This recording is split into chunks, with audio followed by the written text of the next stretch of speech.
Friends, इस video में हम 12th क्लास की एनसीईआरटी बुक फ्लेमिंगो से प्रोज में first chapter the last lesson की स्टडी करेंगे, जिसको अल्फोंस डोडेड ने लिखा है। इस लेसन में राइटर अल्फोंस डोडेड 1870-71 में फ्रांको पोर्शिया वार यानी फ्रांस और जर्मनी के वार के बारे में बताता है, जिसमें पोर्शिया जीत जाता है और फ्रांस के 2 डिस्ट्रिक्ट्स अल्सेस और लोरेन अपने कब्ज़े में ले लेता है और फिर इन डिस्ट्रिक्ट्स में अपनी लैंग्वेज और रूल्स लागू करता है। आइए स्टोरी में देखते हैं इसका स्कूल लाइफ पर क्या इफ़ेक्ट पड़ता है। उस सुबह में स्कूल के लिए बहुत देर से रवाना हुआ और मुझे डांट पड़ने का बहुत ज़्यादा डर था, ख़ास करके इसलिए क्योंकि एम हैमल कह चुके थे कि वे हमसे पार्टिसिपल के बारे में सवाल पूछेंगे और मुझे उनके बारे में शुरू की भी जानकारी नहीं थी। एक लम्हा के लिए मैंने भाग जाने और घर से बाहर दिन बिताने के बारे में सोचा। दिन गर्म और चमकीला था।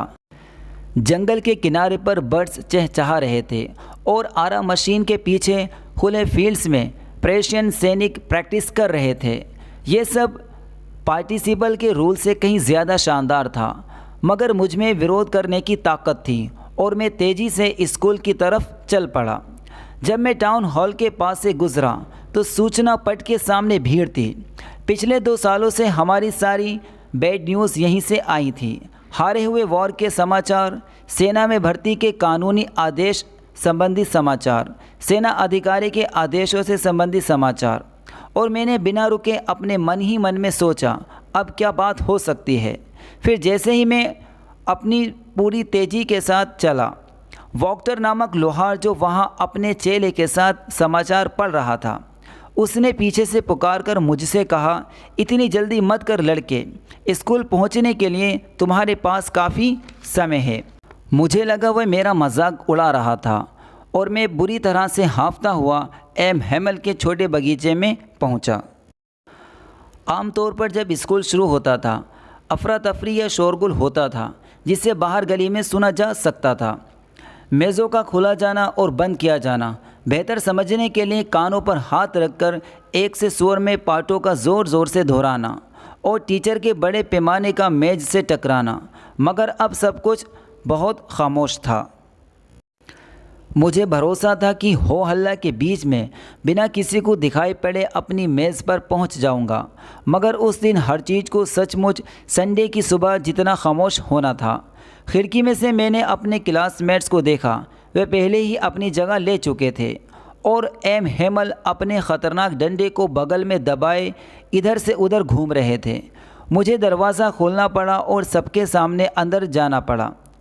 आप अंदाज़ा लगा सकते हैं कि मैं कितना शर्मिंदा था और कितना डरा हुआ था, मगर कुछ भी ऐसा नहीं हुआ।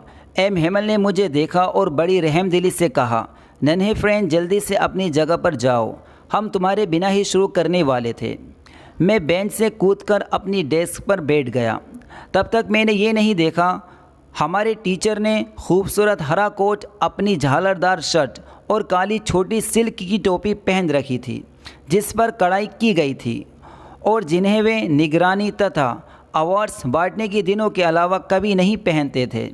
इसके अलावा पूरा स्कूल बहुत ही अजीब और ग्रेव लग रहा था, मगर जिस चीज़ ने मुझे सबसे ज़्यादा हैरत अंगेज किया वह ये थी कि हमेशा खाली रहने वाली पीछे की बेंचों पर गांव के लोग हमारे तरह ही चुपचाप बैठे थे, अपना तिकोना टोप पहने, पहला बूढ़ा मेयर, पहला पोस्ट मास्टर और इनके अलावा कई दूसरे।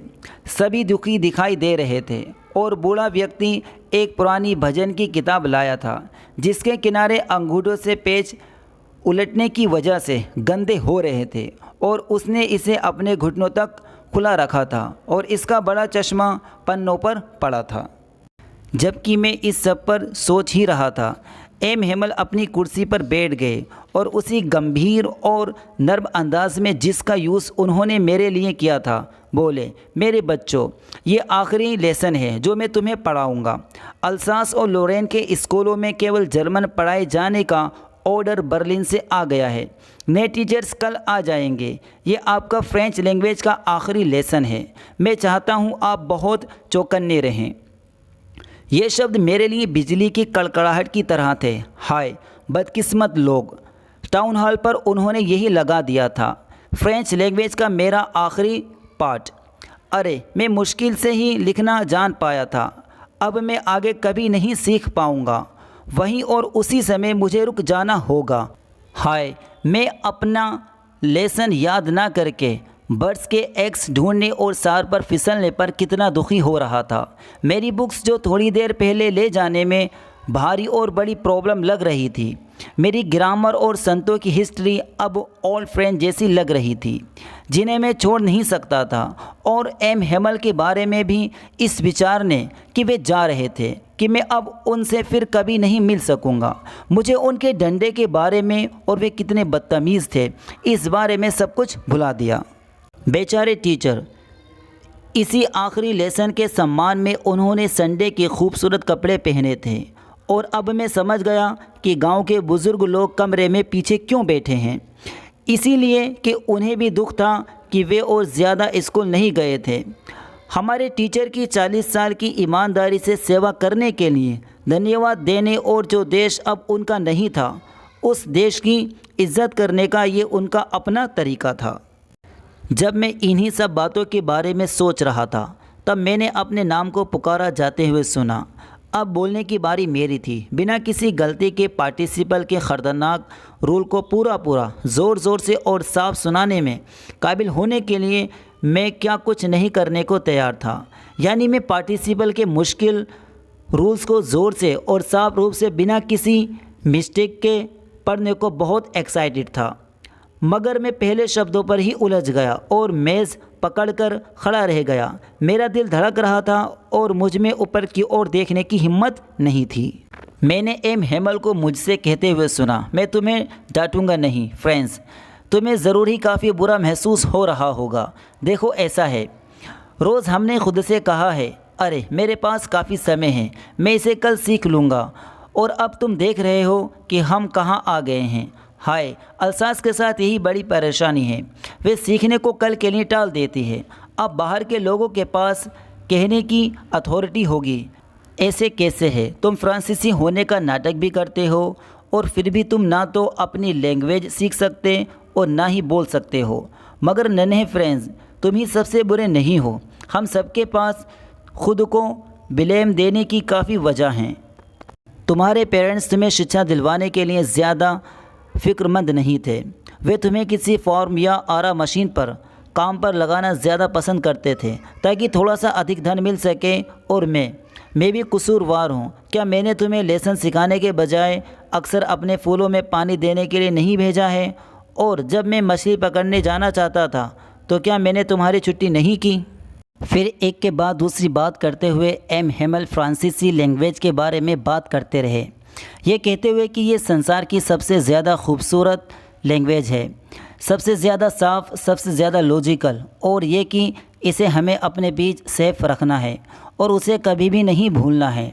क्योंकि जब किसी देश के लोग गुलाम होते हैं तो जब तक वे अपनी लैंग्वेज से मजबूती के साथ बंधे रहते हैं तो ये ऐसा ही है मानो उनकी जेल की चाबी उनके पास है। फिर उन्होंने ग्रामर की एक किताब खोली और हमारा लेसन हमें पढ़कर सुनाया। मैं ये देखकर चकित था कि मुझे कितनी अच्छी तरह समझ आ रहा था। उन्होंने जो कुछ कहा वह बहुत इजी लगा। मैं ये भी सोचता हूँ कि मैंने कभी इतने ध्यान से नहीं सुना था और उन्होंने हर चीज़ को सब्र के साथ कभी इतना ज़्यादा साफ नहीं किया था। ऐसा लग रहा था कि बेचारे जाने से पहले वे जो जानते थे उस सब को हमें दे देना चाहते थे और इस सारी जानकारी को एक ही बार में हमारे दिमाग में डाल देना चाहते थे। ग्रामर के बाद हमारा राइटिंग का लेसन हुआ। उस दिन एम हेमल के पास हमारे लिए कई नई कॉपियाँ थीं जिन पर खूबसूरत मुड़ी हुई शैली के हैंड राइटिंग में लिखा गया था, फ्रांस अल्सास। वे ऐसी लग रही थीं जैसे कि स्कूल की उस क्लास में सब और छोटे छोटे झंडे लहरा रहे हों जो हमारी मेज़ों के ऊपर छलों से लटका दिए हों।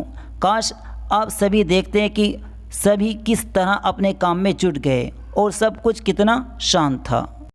सिर्फ एक आवाज़ कागज़ पर पेनों की रगड़ की आ रही थी। एक बार कुछ भंवरे उड़कर अंदर आ गए, मगर किसी ने उन पर ध्यान भी नहीं दिया। सबसे छोटे बच्चों ने भी ध्यान नहीं दिया, जो पूरे समय मछली पकड़ने के कांटों का चित्र बनाने में लगे हुए थे, मानो वे भी फ्रांसीसी भाषा थी। छत पर कबूतर बहुत धीरे धीरे गुडरगू कर रहे थे और मैंने मन में सोचा, क्या वे इन्हें भी जर्मन भाषा में गाने के लिए मजबूर करेंगे, कबूतरों को भी। जब कभी मैंने लिखते हुए ऊपर देखा तो मैंने एम हेमल को अपनी कुर्सी पर सीधे बैठे हुए देखा। वे कभी किसी चीज़ को तो कभी किसी और चीज़ को घूर रहे थे, मानो वे अपने दिमाग में उस छोटे स्कूल की हर चीज़ को ठीक उसी तरह छाप लेना चाहते थे जैसे कि वे दिख रही थीं। ज़रा सोचो, 40 साल से वे इसी स्थान पर थे। उनका बगीचा उनकी खिड़की के बाहर था और उनकी क्लास उसके सामने, बिल्कुल ऐसे ही, केवल मेज़ और कुर्सियां घिस घिस कर चिकनी हो गई थी। बगीचे में अखरोट के पेड़ ज़्यादा लंबे हो गए थे तथा वे होप वाइन, एक प्रकार की बेल जिसे उन्होंने खुद अपने हाथों से लगाया था, वे खिड़की से लिपटे हुए छत तक पहुंच गई थी।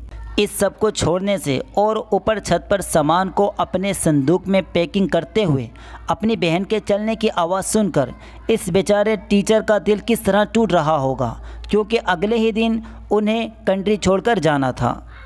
मगर उनमें हर लेसन को बिल्कुल आखिर तक सुनने की हिम्मत थी। राइटिंग के बाद हिस्ट्री का लेसन हुआ और फिर छोटे बच्चों ने ज़ोर ज़ोर से अपने बा, बे, बी, बो, बू बोले। कमरे के पीछे छोर पर बूढ़े होज़र ने अपना चश्मा पहन लिया था। अपनी किताब को दोनों हाथों में पकड़कर वे उनके साथ बा, बे, बी आदि बोल रहा था। आप देख सकते हैं कि वे रो रहा था। इमोशनल होने की वजह से उसकी आवाज़ काँप रही थी और उसे सुनना इतना फ़नी था कि हम सब हंसना और रोना चाहते थे। ओह, ये आखिरी लेसन मुझे कितनी अच्छी तरह याद है। अचानक चर्च की घंटी ने 12 बजाए और फिर एंजेलस नामक प्रार्थना की घंटी बजी। उसी समय ड्रिल से लौटकर आते हुए प्रेशिया के सैनिकों की ड्रम्स हमारी खिड़कियों के नीचे बजती हुई सुनाई दी। एम हेमल अपनी कुर्सी से खड़े हुए, बहुत पीले पड़े हुए थे। मैंने उन्हें इतना लंबा कभी नहीं देखा था। दोस्तों, उन्होंने कहा, मैं किसी बात ने उनके गलों को रोक दिया। वे अपनी बात जारी ना रख सके। फिर वे ब्लैक बोर्ड की ओर मुड़े, चौक का एक टुकड़ा उठाया और अपनी पूरी ताकत से उन्होंने जितने बड़े लेटर्स में वे लिख सकते थे उन्होंने लिखा, फ्रांस जिंदाबाद। फिर वे रुक गए और अपना सिर दीवार के सहारे झुका लिया और बिना कोई वर्ड बोले उन्होंने अपने हाथ से हमारी तरफ इशारा किया, स्कूल की छुट्टी हो गई है, आप जा सकते हैं। दोस्तों, अगर आपको ये वीडियो पसंद आई है तो हमारी वीडियो को लाइक करें और हमारे चैनल इफ्ती सर को सब्सक्राइब करें। Thanks for watching this video.